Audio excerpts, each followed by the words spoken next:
Noticias de última hora. Gabriela Sommerfeld aclara acusaciones de la interpelante correísta y afirma que el juicio político es contra el Ecuador. La canciller de la República afirmó que hasta el día de hoy no se concreta ni se notifica de parte de México la solicitud de salvoconducto a favor de Jorge Glass. La ministra de Relaciones Exteriores y Movilidad Humana, Gabriela Sommerfeld, abrió en su exposición pruebas de descargo en el juicio político en su contra, aclarando las acusaciones planteadas por la correísta, Yajaira Urresta, de que tendría intereses familiares en el proceso de irrupción en la Embajada de México en Quito. Sommerfeld está acusada por Urresta por 3 motivos: irrupción y allanamiento a la Embajada de México en Ecuador, negativa de conceder el salvoconducto a Jorge Glass, ciudadano con asilo diplomático y su posterior detención, e impasse en las relaciones comerciales con la Federación de Rusia. En la exposición de pruebas contra Sommerfeld, la legisladora del correísmo abrió algunas aristas distintas a las acusaciones constantes en el proceso. Se refirió a la situación de los migrantes y también dijo que la toma de la sede diplomática no fue inocencia sino un lucro familiar de la ministra. Antes de responder a las 3 acusaciones, la canciller Sommerfeld sostuvo que con respecto a intereses de su familia sobre la aerolínea Avianca, no tiene ningún interés, no tengo ninguna acción, mi familia tampoco, alguien que yo conozca tampoco. De hecho, esto usted lo puede verificar en la página de la Superintendencia de Compañías, ahí hay un certificado que dice certificado de accionistas. Si lo bajamos lo podemos ver quiénes son los accionistas, la familia mía no tiene ni media acción, replicó. También se refirió a las afirmaciones de la asambleísta Urresta, de que con la irrupción a la embajada se afectó a Aeroméxico porque dejó de operar. La canciller dijo que si hubiese dejado de operar le hubieran retirado las frecuencias que fueron otorgadas por el Ministerio de Transporte, cosa que no ha sucedido porque el comunicado claramente dice que ha suspendido sus operaciones para reiniciar el 15 de diciembre.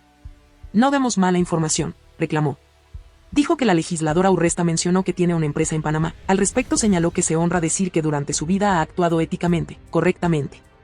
Esa empresa consta en su declaración patrimonial desde que existe y dejó de estar en su declaración patrimonial cuando decidió ingresar al servicio público. Al iniciar su exposición, Gabriela Sommerfeld protestó por la forma irregular en que la Comisión de Fiscalización dio paso a la prueba nueva presentada por la asambleísta solicitante, pues dijo que esa prueba nunca fue anunciada conforme manda el artículo 79 de la Ley Orgánica de la Función Legislativa, por lo que se conculcó el debido proceso y su derecho a la defensa, subrayó. Sommerfeld afirmó que en el fondo, se trata de un juicio en contra del Ecuador, pues ninguna de las acusaciones tiene que ver con el incumplimiento de las funciones y atribuciones que le otorgan la Constitución y la ley. Dijo que las acusaciones tienen que ver con actos y hechos ajenos a su cargo y, lo que es más grave, cuestionan y ponen en riesgo la defensa del Ecuador en los juicios ante la Corte Internacional de Justicia. Además, pretende confundir asuntos de política internacional con temas comerciales que deben ser tratados con mucho cuidado y sensibilidad. Indicó que todas y cada una de las acusaciones fueron desvirtuadas en debida forma, en el escrito de su contestación ante la Comisión de Fiscalización, con las pruebas de descargo, que contienen evidencia legítima, prueba documental, audiovisual y testimonial. En contraste, dijo, la solicitante del juicio no justifica sus acusaciones. Basta una simple lectura de las mismas para confirmar no solo su impertinencia sino su falta de fundamento legal y fáctico. Yo no le pongo así, yo creo que este es un foro donde la transparencia tiene que primar. Es una de las herramientas que tiene la Asamblea para con quienes estamos en funciones públicas de fiscalización. Es una herramienta de fiscalización y no tengo ningún problema en venir, presentar toda la información para que se tomen las definiciones y los votos vayan de acuerdo a la información que se envía. No sé qué tiene que ver el tema de las aerolíneas con las causales del juicio político. No las encuentro realmente muy claras. Me parece que nos metimos en otro tema. Sin embargo, no entiendo o no encuentro 10, 20 aerolíneas que quieran venir a volar en el Ecuador. Creo que si esta aerolínea mencionada quiere dar el servicio a Ecuador, cumpliendo todos los parámetros legales, tendrá que darlo. Seguimos con las noticias. El presidente Daniel Noboa sobre elecciones en Venezuela. Figuras recalcitrantes de una vieja política quieren perpetuarse en el poder. El presidente ecuatoriano hizo fuertes comentarios. El régimen de Nicolás Maduro busca mantener el poder, mientras la oposición apuesta por Edmundo González.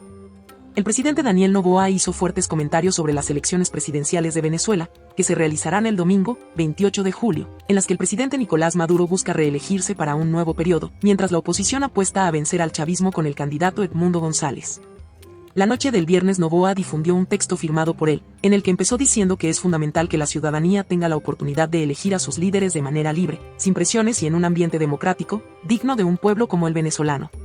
Líneas más adelante, el mandatario ecuatoriano anotó: nos preocupa ver cómo ahora las figuras recalcitrantes de una vieja política quieren perpetuarse en el poder, quieren mantener a esta próspera nación secuestrada y alienada del mundo.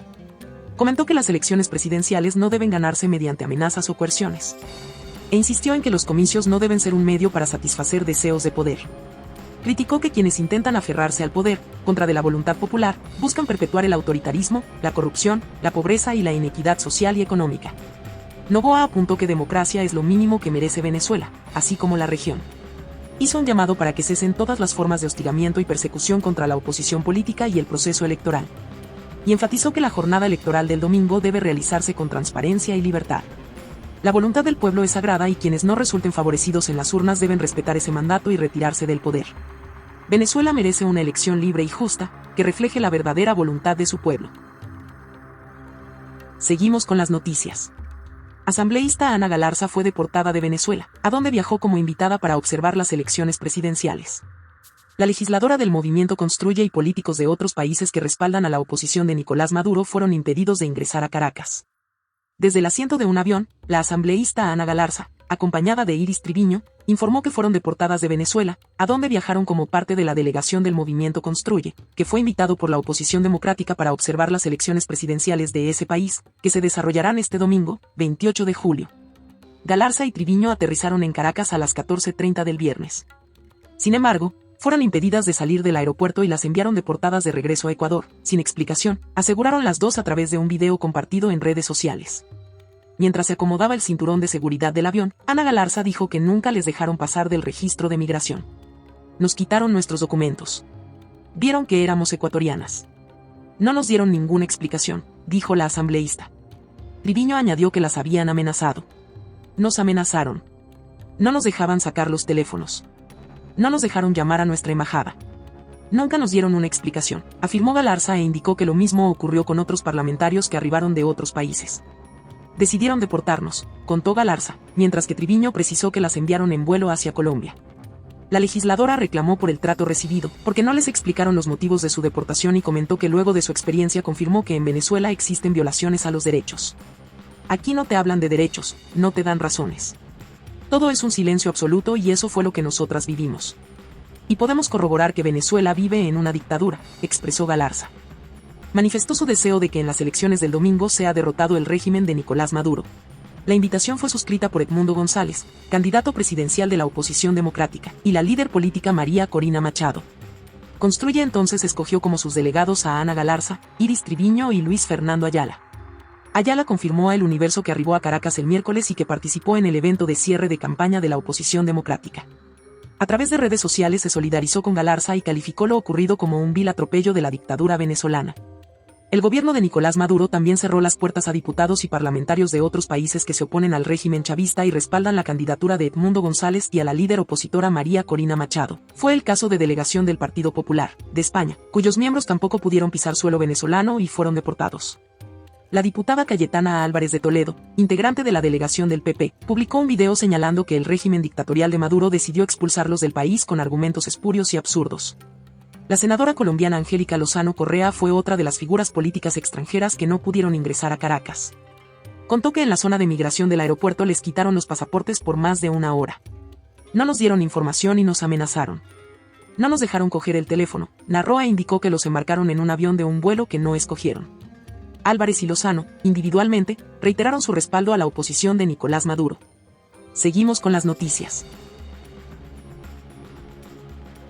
Petroecuador busca revertir la compra irregular de un terreno aledaño a la refinería de Esmeraldas. La cuestionada adquisición se dio desde 2023 por más de $14 millones, pese a la crisis por la que atraviesa la estatal petrolera, que ahora busca la devolución del dinero pagado por ese predio. Son imágenes aéreas de la refinería de Esmeraldas y junto a ella uno de los terrenos que desde el 2023 es de interés de Petroecuador. Se trata de una propiedad que se pretende adquirir en $14 millones, aún en medio de una crisis crisis que supone otras prioridades para la estatal petrolera. Para Boris Abad, experto petrolero con cerca de 50 años de experiencia, estas decisiones y falta de prioridades en Petroecuador solo muestran la cara de quienes la dirigen. Petroecuador no hay dirección, prioridades, ni cabeza, ni cuerpo, ni extremidades. Destruida a través de los años. La polémica compra de esta propiedad saltó a la luz hace 2 meses aproximadamente. En un primer momento, el 25 de junio pasado, el gerente de refinación Plutarco Ramiro Carrera pidió la continuidad de la adquisición de la propiedad. Cuando la prensa pidió información, la cosa cambió. El pasado 17 de julio, a través de un informe, el mismo gerente de refinación envió a la Gerencia General de Petroecuador un informe con las observaciones al proceso de compra de estos bienes. Se concluyó que había inconsistencias y falta de documentos como de la declaratoria de utilidad pública, que no había un anuncio del proyecto, faltó la delegación de la máxima autoridad al gerente de refinación, además de una aprobación del Servicio de Gestión Inmobiliaria del sector público y documentos de respaldo para erogar el dinero del Estado. Hablan de una tontería. 14 millones de dólares por un terreno. El público, los sindicatos, los trabajadores distraídos con 14 millones.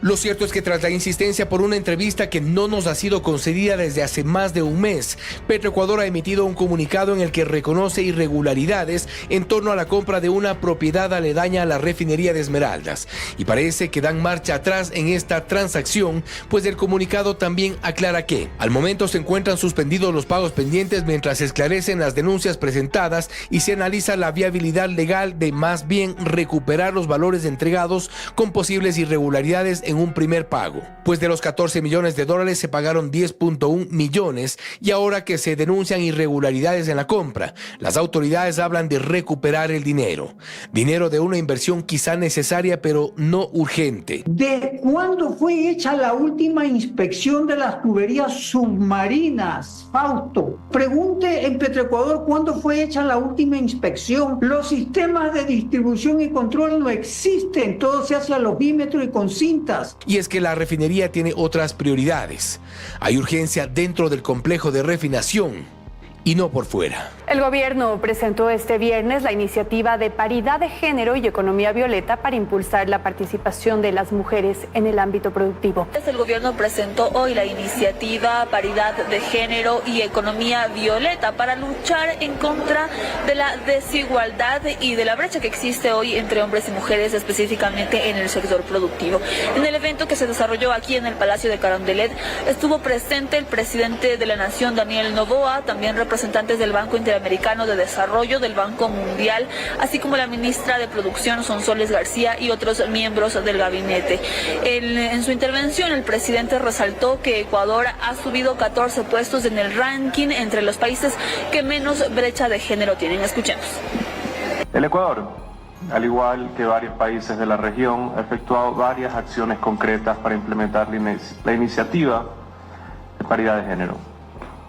Para nosotros como gobierno y como país es una satisfacción que en materia de reducción de brecha de género, según informe del Foro Económico Mundial, pasamos del puesto 30 al 16, dado a 2 indicadores muy importantes.